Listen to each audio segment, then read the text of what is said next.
Sinetron buku harian Seorang Istri episode nanti malam 8 Juni 2022 hanya di SCTV 1 untuk kita semua, yang tentunya semakin seru dan menarik untuk kita tonton ya guys.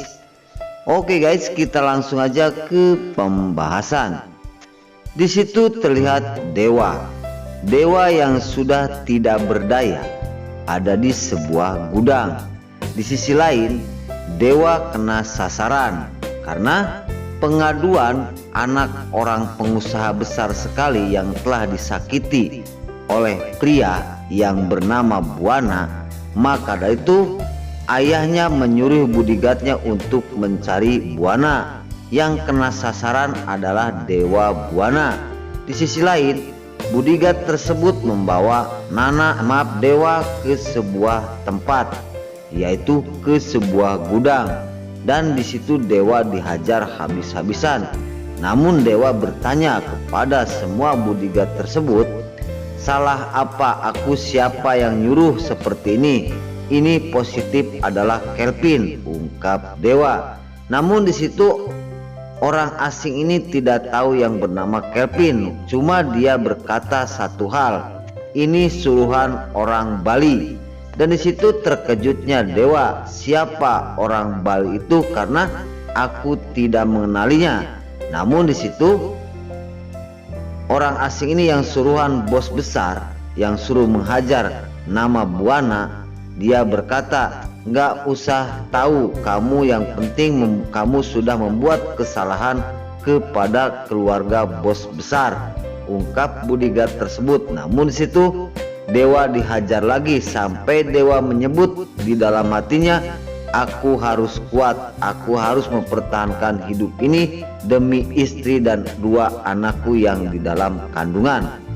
Singkat cerita, di situ terlihat geng Cakar Pink dan Prisa Dewa, yaitu Lucky, yang disuruh Nana untuk mencari Dewa karena Dewa sudah sekian jam tidak datang, karena Nana telah menunggu untuk janjian bersama suaminya untuk berangkat ke rumah sakit periksa kandungan.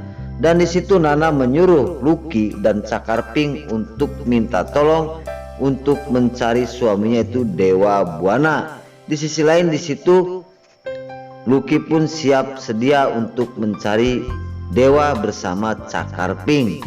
Singkat cerita, semua berusaha untuk mencari Dewa, sudah keliling kemana-mana, namun Dewa belum juga ketemu. Di adegan selanjutnya, di situ terlihat Roni. Ini Roni akan berangkat bersama perempuan yang tadinya sudah janjian. Ini mungkin ulahnya Roni, gara-gara Roni Dewa jadi terperangkap oleh geng dari Bali karena Roni telah membohongi anaknya. Karena janjian Roni sudah digagalkan, maka dari itu anak pengusaha besar mengadu kepada ayahnya karena dia telah dibohongin oleh seorang pria yang bernama Buana. Di sisi lain, pengaduan perempuan ini kepada ayahnya, di situ salah paham. Yang ditangkap adalah Dewa Buana, padahal itu cuma Buana ya guys. Di sisi lain, ayahnya tidak terima dan menyuruh bodyguardnya untuk mencari Buana. Maka dari itu Dewa telah tersekap di sebuah gudang oleh anak buah pengusaha besar ini. Di sisi lain, kesalahpahaman ini terjadi dan Dewa mendapat sialnya gara-gara si Ronai Buanai telah membohongi perempuan lain. Singkat cerita, di situ setelah pengaduan anak ini kepada ayahnya, dan di situ bodyguard tersebut ayahnya menyuruh bodyguardnya untuk mencari bernama Buana, yaitu Dewa. Maka itu betapa sialnya Dewa dengan hal seperti ini. Ini gara-gara si Tangkurak, si Cucunguk Ronai Buanai, Dewa menjadi korban sekapan orang asing ini. Oke guys, di adegan-adegan selanjutnya betapa sial Dewa telah mendapatkan masalah besar dari keluarga yang sangat kaya sekali, yaitu dari rombongan Bali. Nah, di situ terlihat dewa yang tidak berdaya, dan di sisi lain dewa harus gimana caranya keluar dari gudang tersebut.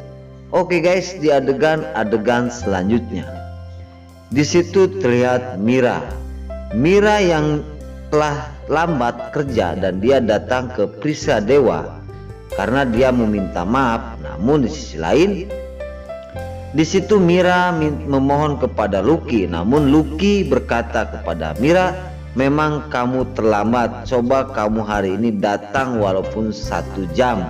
Di situ langsung Mira pun beralasan kepada Lucky bahwa dia punya acara keluarga dan dia telah memperbaiki makam kakaknya. Di situ terdengar oleh Pasha.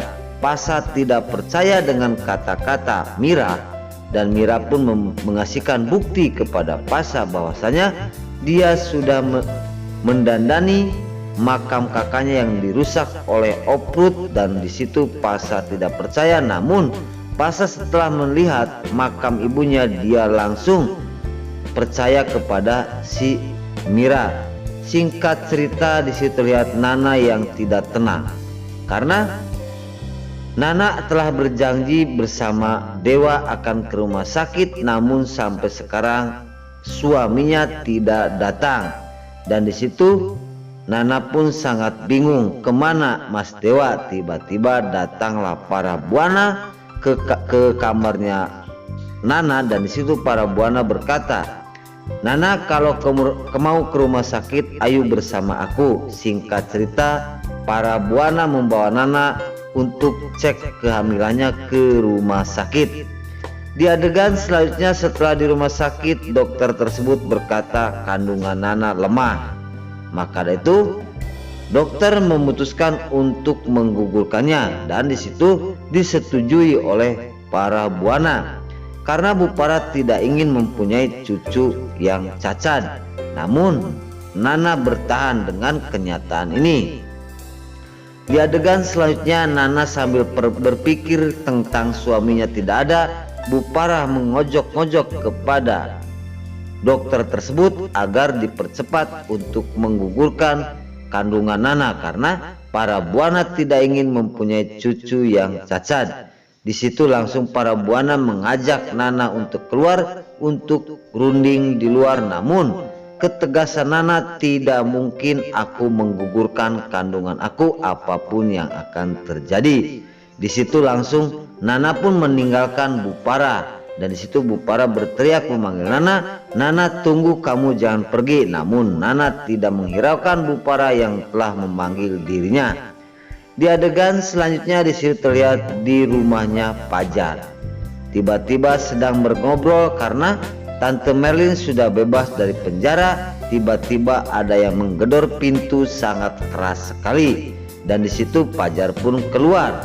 Siapakah orang tersebut yang telah menggedor pintu kontrakannya begitu keras?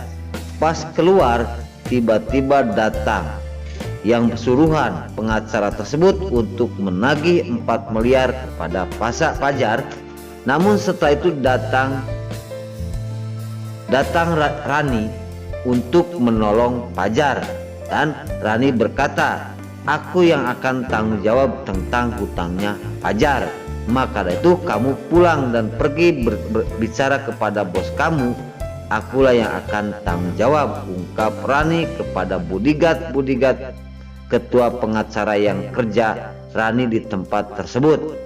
Setelah berkata seperti itu, Fajar pun terdiam karena Rani begitu sungguh-sungguh untuk mempertahankan bahwa Fajar akan ditekan utang oleh bosnya Rani. Tiba-tiba setelah berkata seperti itu, datanglah bosnya Rani, dan Rani pun langsung mendekatinya dan dia berkata, Pak, tolong jangan tekan Fajar, aku yang akan tanggung jawab. Namun bosnya Rani tidak setuju dengan ucapan-ucapan Rani. Malah Rani dituduh dia telah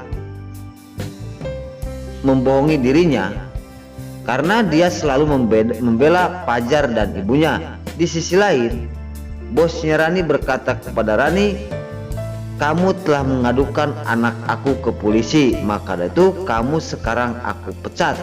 Singkat cerita, Rani dipecat dari pekerjaannya oleh ketua pengacara bosnya Rani. Di sisi lain Rani pun terdiam tidak berdaya. Di situ terlihat Tante Merlin. Tante Merlin merasa terpukul dan kasihan kepada Rani. Gara-gara dirinya dan Fajar, Rani jadi kehilangan pekerjaannya karena bosnya tidak terima Rani mengadukan anaknya ke kantor polisi gara-gara menuduh Tante Merlin mencuri jam tangan tersebut. Di sisi lain, singkat cerita, keputusan tidak bisa dirubah. Tetap kekeh bos Rani memecat Rani untuk keluar dari pekerjaannya, dan bosnya juga ngasih surat pemecatan dengan tidak hormat. Oke guys, di adegan selanjutnya setelah Rani dipecat, Fajar pun melihatin dan Fajar merasa kasihan melihat Rani perjuangannya dan membela keluarganya Fajar, yaitu mamanya Tante Merlin bersama dirinya dari uberan-uberan bos-bos yang pernah ada bersangkutan dengan Fajar. Di situ Rani berkata kepada Fajar dan juga Tante Merlin, "Tante, Pak Fajar, aku permisi dulu," ungkap Rani. Di situ merasa terpukul Fajar dan merasa bersalah karena gara-gara dirinya Rani bisa dikeluarin dari pekerjaannya. Nah, oke guys, sebelum lanjut Mimin sarankan bagi kalian yang baru menemukan channel ini, jangan lupa tekan tombol like, komen, dan subscribe-nya. Dan jangan lupa juga nyalakan lonceng notifikasinya agar kalian tidak terlewatkan di channel ini. Dan jangan lupa juga ya guys, tonton terus video ini sampai habis agar tidak ada kesalahpahaman di antara kita. Dan mari kita doakan para pemain buku harian seorang istri ini agar selalu diberi kesehatan dan dimudahkan segala urusannya. Dan doakan juga ya guys, sinetron buku harian seorang istri ini agar selalu bertengger di rating nomor 1. Nah, sekarang Mimin pamit. Wassalamualaikum warahmatullahi wabarakatuh.